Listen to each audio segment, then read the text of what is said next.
जिला मंत्री गिरिडीह जिला जनसेवक संघ लखन लाल पंडित इस समय मेरे साथ हैं, जिन्हें आप अपने स्क्रीन पर देख रहे हैं। आइए लखन जी से बात करके जनसेवक संघ के विषय में कुछ जानकारी इन्हीं के माध्यम से प्राप्त करें।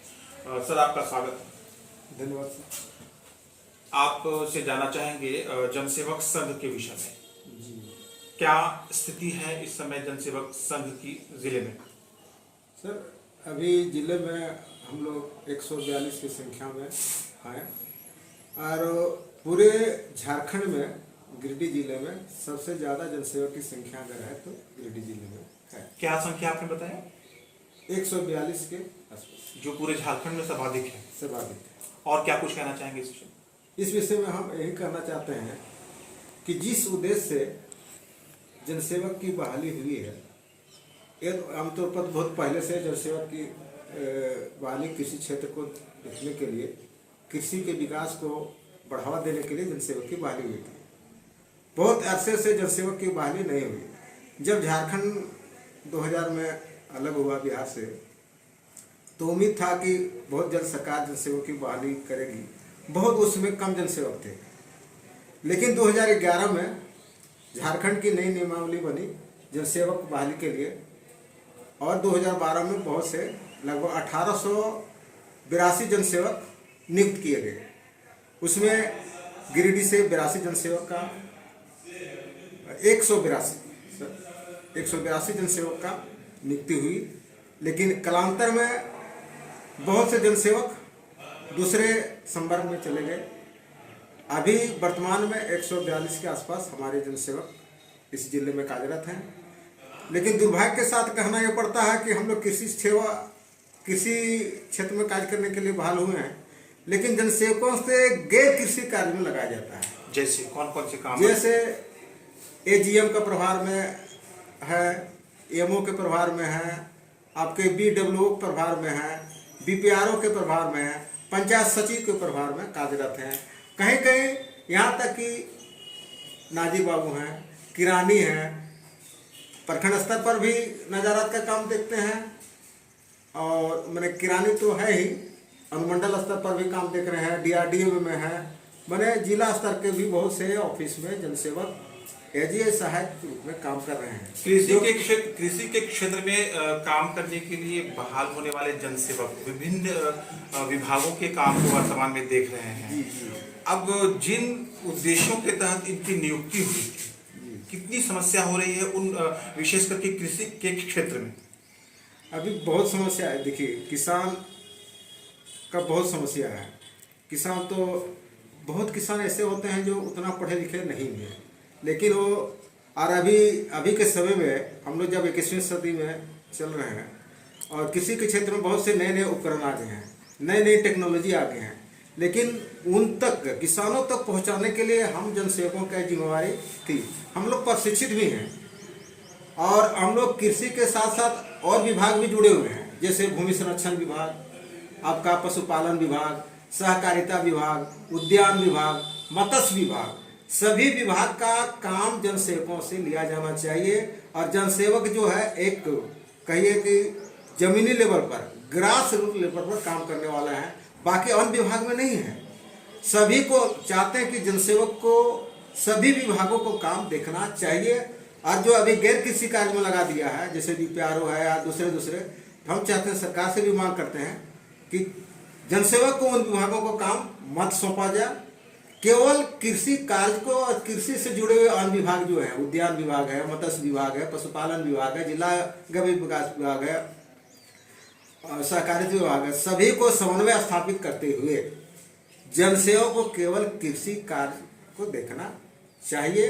अरे हम माननीय कृषि मंत्री जी सबको कहते हैं हम किसान का बेटा है, लेकिन किसान के प्रति कोई सोचता नहीं है।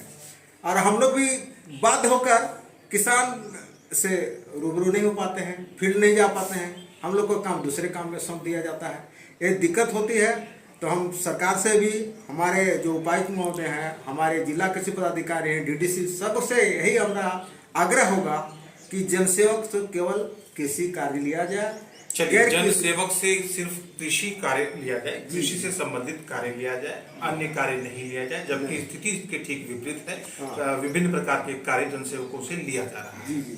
आप ये भी बताएं कि वर्तमान में चूंकि आप जिला मंत्री हैं, तो जन सेवकों की जो प्रमुख समस्या है, क्या यही प्रमुख समस्या है या फिर इसके अतिरिक्त भी कुछ और समस्याएं हैं जिन्हें आप कहना चाहेंगे? देखिए, जनसेवकों के कुछ कुछ समस्याएं हैं।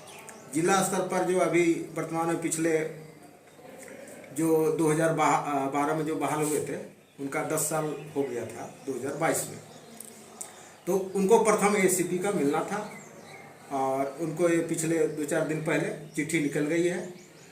119 जनसेवकों को प्रथम एसीपी का लाभ मिल चुका है। मैं धन्यवाद देना चाहते हैं उप विकास आयुक्त महोदय को, और जो हमारे जिला परिषद के अध्यक्ष हैं उनको भी धन्यवाद देते हैं कि हम लोग का काम बहुत अच्छे ढंग से समय पर हो गया है और सभी जनसेवक इसके प्रति खुश हैं। अभी हाल के दिनों में अगर देखा जाए तो जो क्षेत्रीय कर्मी है गिरिडीह जिले में, चाहे वो पंचायत सेवक हो, रोजगार सेवक हो या फिर जन सेवक हो, गांडे प्रखंड की अगर बात की जाए तो जन सेवक के ऊपर एक अभद्र व्यवहार की बात सामने आई है, उनके साथ दुर्व्यवहार किया गया। गांडे प्रखंड मुख्यालय में उनके साथ दुर्व्यवहार हुआ है। इस तरह की चीजें जब आप जैसे लोगों के संज्ञान में आती है, क्योंकि आप लोग जो है एक अभिभावक के समान है जनसेवकों के, तो किस तरह से आप लोग इस मामले के विरुद्ध काम करते हैं, क्या स्टैंड होता है? देखिए, हम लोग खासकर गिरिडीह जिला में कोई भी संगठन काफ़ी मजबूत है अन्य दूसरे जिलों के बच्चा। हमारे समझे मुख्य अभिभावक के रूप में अशोक कुमार सिंह जो राष्ट्रीय संगठन सचिव हैं, अभी प्रदेश के महामंत्री श्री अशोक कुमार सिंह नयन जी हैं, उनके देखरेख में उनके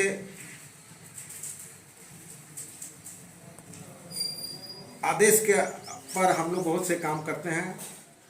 पिछले दिनों गांडे प्रखंड में 2 मार्च की बात है, वहाँ गांडे प्रखंड में है, गांडे पंचायत भी है।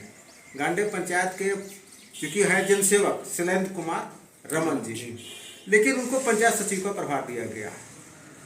और पंचायत सचिव प्रभार देखिए जनसेवक के नाते दे देता है, जबकि पंचायत सचिव को प्रभार के लिए पहले पंचायत सचिव का ट्रेनिंग होता है।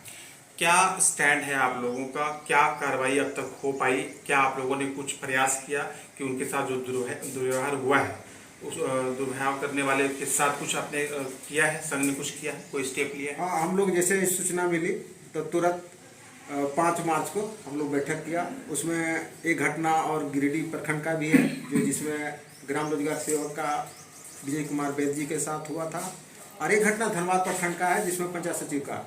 तीनों को संयुक्त रूप से हम लोग 5 मार्च को एक बैठक किए किरण पब्लिक स्कूल में, और उसका एक रणनीति तय किए कि 14 मार्च को स्टेडियम से रैली के रूप में उपायुक्त महोदय के समक्ष एक विरोध प्रदर्शन करना था।